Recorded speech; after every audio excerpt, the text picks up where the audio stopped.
Welcome to the Latin Wealth Podcast, a podcast dedicated to educating the Latino community about entrepreneurship, investing, and business.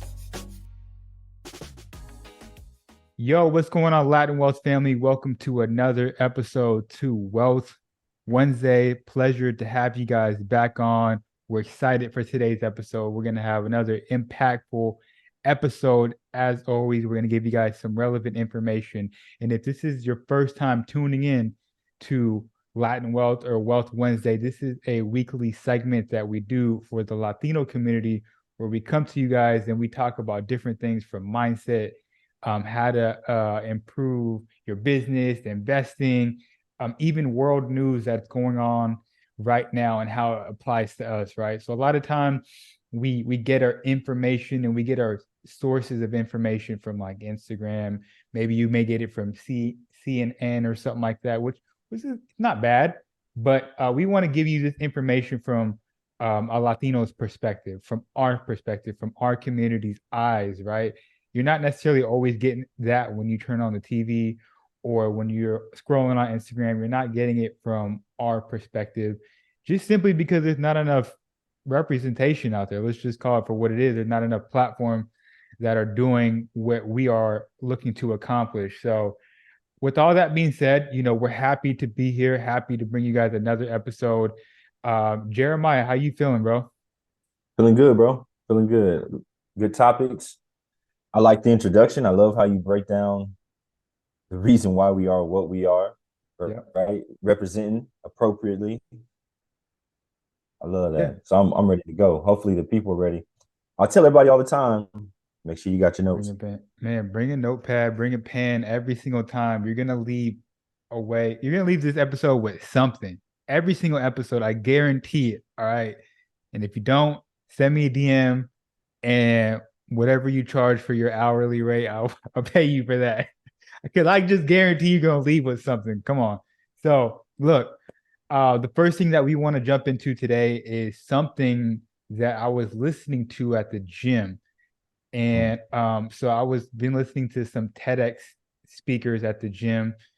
And I came across this speech, and the gentleman, I don't even want to say his name because I'm going to butcher it, but I'll go ahead and link it in the description of this podcast. But he was basically talking about how to be more focused and how to concentrate more effectively. And it was a really, really interesting conversation because in his speech, he was basically saying, he asked the audience, like, yo, growing up, how often did you hear, like, you need to concentrate on your homework or you need to focus more? And I'm like, I'm at the gym. I raised my hand. I was like, man, I heard that all the time. And he said, okay, how many classes did you take growing up that taught you how to concentrate or how to focus? Man, my hand went down. I've never had no classes in school about how to focus and how to concentrate. So the gist of the conversation is like, yo, we are told to do certain things in life, like concentrate and focus, but how do we do it? How do we do it effectively? A lot of us have never even learned how to do some of these things. There's a ton of things that we've been taught people have said for us that they want us to do, and we just don't know how to do it, right? Kind of those things where you don't know what you don't know. And so what happens, like when you can't focus and when you can't concentrate in school as a kid, right? They put some type of title on you. They give you something to take. We don't need to go down that rabbit hole, but we know how that goes. So we want to bring this conversation up, how we effectively focus, how we concentrate. And it really is easier said than done, right? And the interesting thing in this TEDx speech, he said that he actually moved to Australia for, I think, a couple of years to become a monk. And when he went to the monk school, they gave him a robe and they gave him beads. And then they also gave him a laptop, a computer, which the computer threw a lot of people off. They're like, what you mean? Like, I thought you guys couldn't use a computer. And he said it wasn't the computer, the technology that was dangerous, is the lack of focus when using it that was dangerous.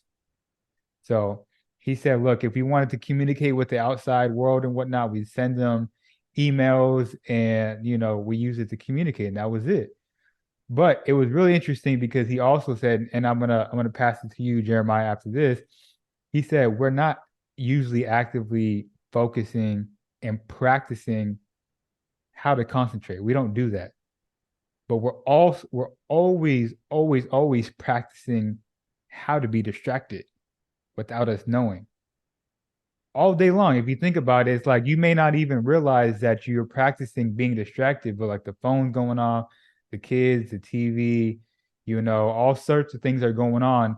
And he said basically 16 hours out the day when you're awake, you're constantly being distracted. We're not ever learning how to concentrate and focus on things. That's why it's hard for us to sit down, meditate for 5 minutes, or sit down for 10 minutes without anything, sit in silence. It's hard for us to do that. A lot of people can't drive in silence, right? But I say all that to say we want to have a conversation and discussion on how to focus and concentrate more effectively. Why is this important? Because it's going to roll into different aspects of your life, whether it's your health, whether it's your family, finances, wealth, all sorts of things is where this can help you out at. No, I think the number one thing, I mean, you said it off top, which was removing distractions, right? That's probably should be the first step for everybody is removing distractions. What do you mean? If it's your phone, put your phone in the other room, right? If it's the computer and you're supposed to be listening to something, or if it's a game, a video game, whatever it is, we have to remove the distractions. Sometimes it could be certain types of music. Like you said, Mm-hmm. sometimes it's just not working in silence. Whatever it is, remove those distractions to be able to focus in better on what it is, whatever the task is that you're trying to complete. I Yeah. mean, I'm really big on whatever that task is or whatever the objective that I'm trying to complete. I try to set clear goals, right? And a lot of times I'll write them down, even for the day. Like I'll write down what am I specifically trying to accomplish, right? Like if it's a task, you can just put a box next to it so you can check that off as you start to right go throughout your day and you're accomplishing those things. But helping yourself to stay on track to a goal, a specific goal or specific objective that you're trying to accomplish, that'll help you actually move along. I don't know about in your day-to-day things that you do, Chris, but life is going to be life, right? I mean, you have all sorts of things that are going to be occurring and that's going to, transpire in your life. And if you don't have a list, and if you're not actually actively creating that list and then probably prioritizing what's most important on that list, at the end of the day, I mean, I don't know about you, but sometimes I feel like I haven't been productive Right. because I didn't actually stick to my list. Right. So I think that that's a really, really big thing for people.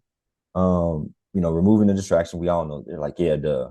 Okay, now go a little bit deeper. What are the specific goals or tasks that you're trying to accomplish? Write that out, right? Make checklists, everything like that, and then prioritize what's most important.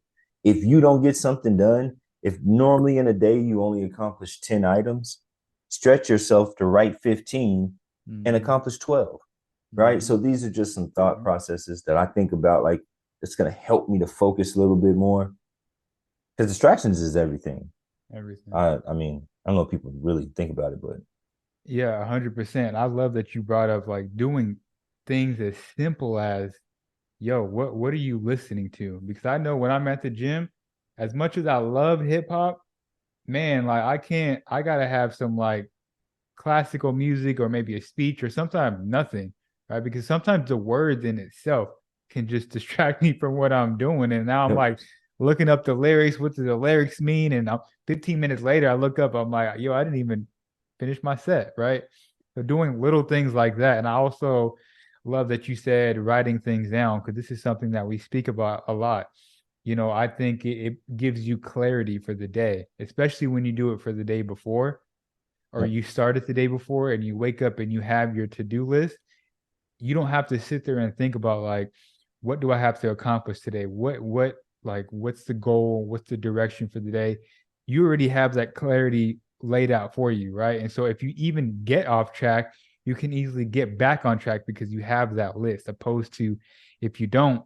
I know there's been days where I don't have my list and I'm like, Right. man, I'm distracted trying to figure out how to get back on track. Yep. It can be a lot, right? And so to follow up to your point, one of mine is doing one thing at a time. This is something that I'm practicing. I'm not a professional at Stop this. trying to multitask. Yeah, I can't multitask. I'll tell you right now. So I do my best to do one thing at a time. Like whatever that thing is, just focus on that one thing. And in that presentation from the TEDx speech, the gentleman was basically saying like the moments where you're doing something or maybe even having a conversation with somebody, that's your opportunity to practice concentration. That's your opportunity to practice focus, right? It can be simply like I have on a day-to-day basis, maybe I talk to my wife for 2 hours out the day. That 2 hours is 2 hours and it's 2 hours of an opportunity for you to practice focus, right? Opposed to you talking to somebody and picking up your phone and whatnot. Hopefully that's making sense, but focus on doing one thing at a time. And trust me, this is a lot easier said than done. I think all the time. I think in so many cases, people don't realize you don't actually multitask. You think you do, right? But what you end up doing is just leaving a whole string of unfinished things. All right. Like you think you're being more productive, but you're actually not. If you would just focus in, like you said, on one thing at a time, you'd find that you actually have time to finish completely more things. Because usually people are more apt to be forgiving, right? If you've completed things completely, right? Task, if you fully completed something versus you have 7 things that you were working on, you're only halfway done with all 7 things. So that doesn't, in business, that doesn't deliver a deliverable, is what they call it, right? A tangible something that you're delivering. So that's important. No, that was my third point. Finish what you start. Right. Again, I'm big. We just finished reading Atomic Habits. I'm big on just finishing the little things, right? Finishing cooking, finishing whatever that case is. Maybe you had to DM 20 people for the day for your business. Finish that task at hand, then move on to something else. And I love the advice that you gave. Like, if you typically have 10 things on your list, stretch yourself a little bit to 15, and you'll see that you may accomplish like 12 or 13 of those things, right? Exactly. So, yeah, that's just some advice, from our perspective on how to focus better, how to concentrate better. I keep saying it's easier said than done, especially in the world where we live in, where we're almost programmed to check our phones, just randomly, just for no reason. Crazy. And if you become more aware of like, why am I checking my phone? Why am I on social media for so much? You'll be pretty surprised like how much time you may be wasting. I think people spend hours sometimes on the phone, whether it be like email or whether it be whatever you're doing, and then you don't add it up. But 5 minutes here, 5 minutes there, 10 minutes here, and if you add it all up, you've done 3 or 4 hours, right? For maybe some people 4 or 5 hours on the phone. Now think about how much more productive you could be if you would put 2.5 to 3 of those hours just focusing on your task. Mm-hmm. And last thing I'll say about this, and we'll move on, is I came across a study a couple years ago where basically when you're distracted from something, it takes you typically an average 15 minutes to refocus on that thing that you originally were doing. So just think about that. When you're in the gym and you're on your phone and you're scrolling, it typically takes you about 15 minutes to refocus on what you were just doing. If you were scrolling on your phone on Instagram and you're supposed to be working, it takes you about 15 minutes to refocus. Now, just think about how many times out the day we're being distracted, right? So it's times crazy. 15 minutes. It gets crazy. It gets crazy. So look, we just want to come on here, give you some of our perspective, some of the things that we're learning throughout the day. Hopefully you guys can take note from this. But to transition a little bit, something else that's been going on. It's not, I wouldn't even say it's big news because I didn't even know about it until Jeremiah sent it. I haven't seen anything on Instagram about it at all. Maybe Jeremiah has, I don't know. But he sent me this article, and basically the article says Ripple forges new partnership with Uphold to enhance underlying crypto liquidity infrastructure.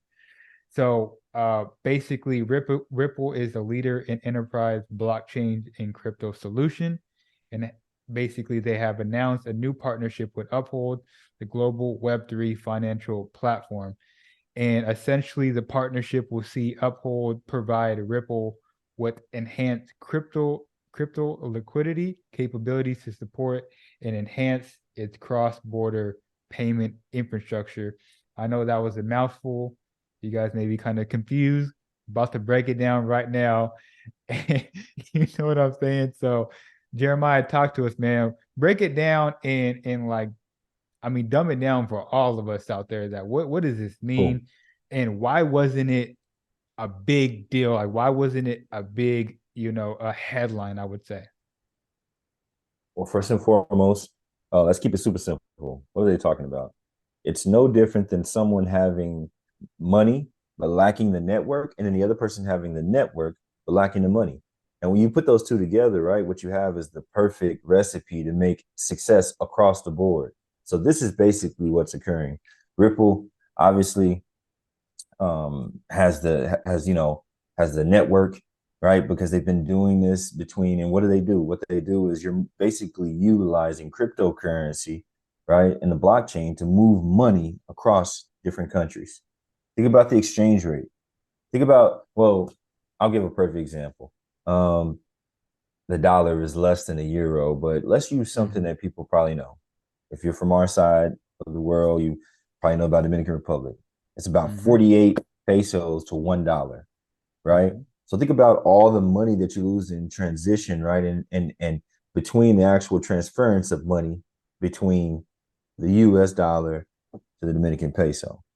Well, if you could have just erased that and have just one base, right? One base actual currency that you use, Ripple, right?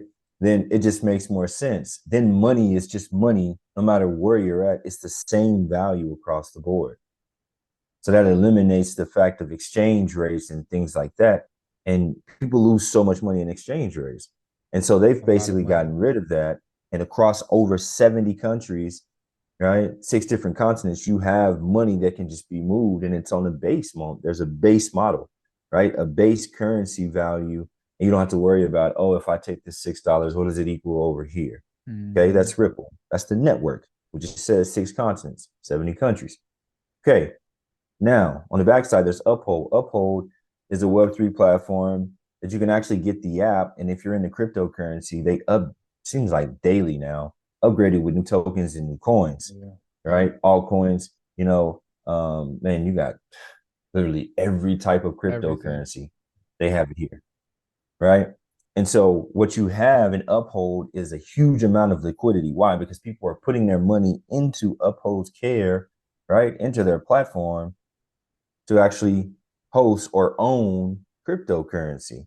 And so there's a lot of liquidity, money, right? That actually moves in between Uphold and the users. And so if you obviously bring together Ripple, who has the network across the different countries, that's going to expand Uphold's reach to those new clients, right? A new demographic of people. And then that's going to expose Ripple to maybe people that aren't really focusing on XRP, right? In the crypto space, that's going to expose them to it and see the partnership. So then that gain, so what is it doing? It's mutually beneficial for both. And it just seemingly, it makes sense to me. I mean, Uphold has probably been one of the most solid. I would say they were believing in Coinbase and stuff previously. I think Uphold's stepped this game up, and it's very important to be credible, and it's very important to have the trust of your clientele, especially following FTX. And Uphold's been somebody that can, they never halted trades and all this. Like everything has been always on the up and up. And I respect them for that. So I feel like this is going to be a partnership that people should have known about. And the reason they didn't know about it, to finish up, the main reason why people didn't know about it is because, let's be honest, if you look around, you see a recession, you see everything that's going on, we're in a recession. They haven't labeled it that, but that's what you're in, right? And for the longest time, what have banks been telling you? You got to put your money in the bank, right? All this extra stuff.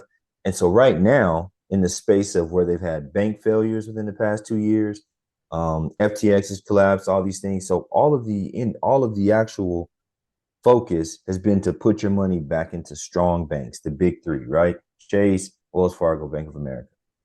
And so I'm not going to highlight this because I really don't want you knowing that they're building strong partnerships in the crypto space.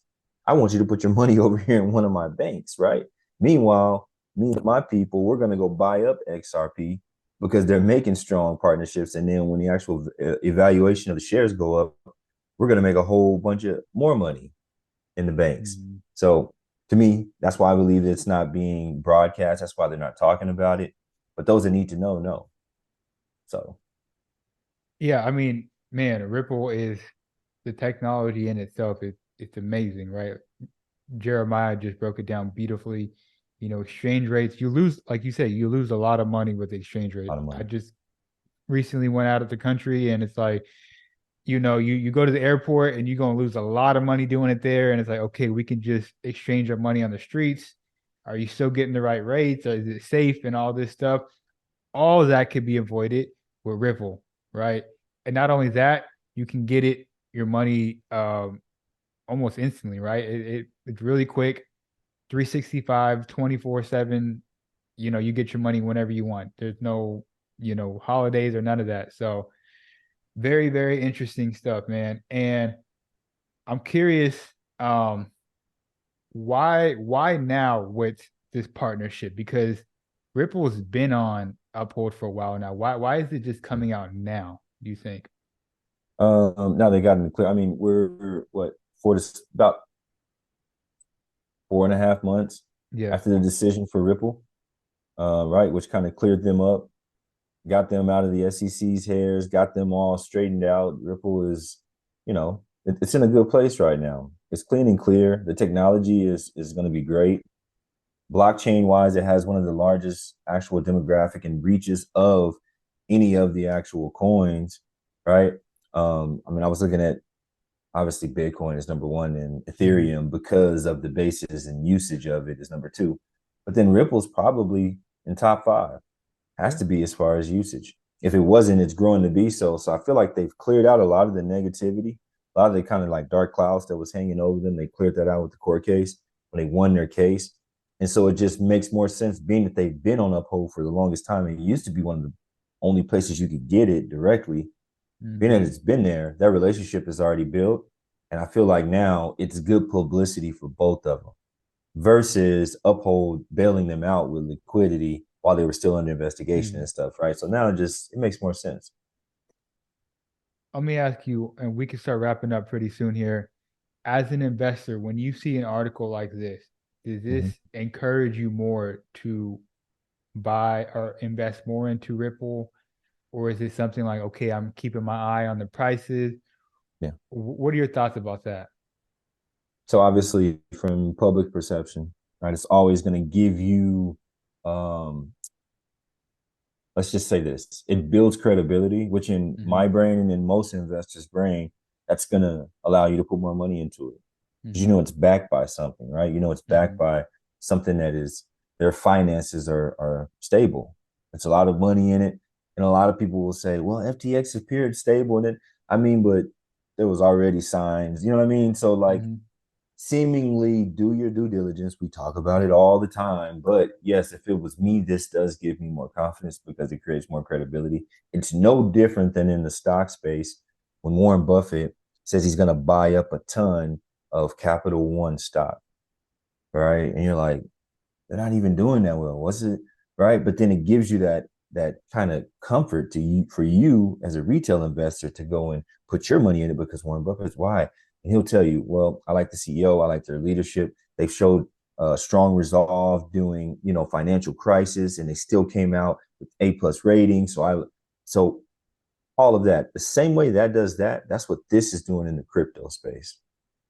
Yeah, and it's interesting because when the article came out about the same time, which was on the 26th or 25th, it seemed like the price jumped a little bit, but not anything crazy at all. So that was really interesting for me to see.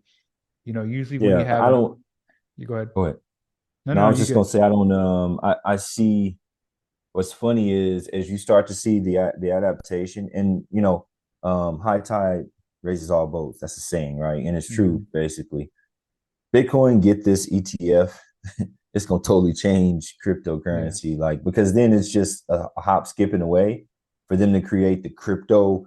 I don't know whatever they call it, CRX or whatever they call, right, and then they'll have an actual index of crypto. That would be the next step. And so Ripple is just biding its time for market share and positioning. So when that time happens, it can shoot up.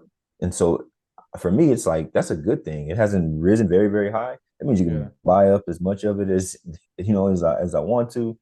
And then knowing that this stuff is going to be inevitable, basically, it's going to rise. Cool. Look, I hope you guys been taking notes. Phenomenal episode once again. We giving you guys the game, So let me say this real quick. First off, thank you guys for tuning into the Latin Wealth Podcast.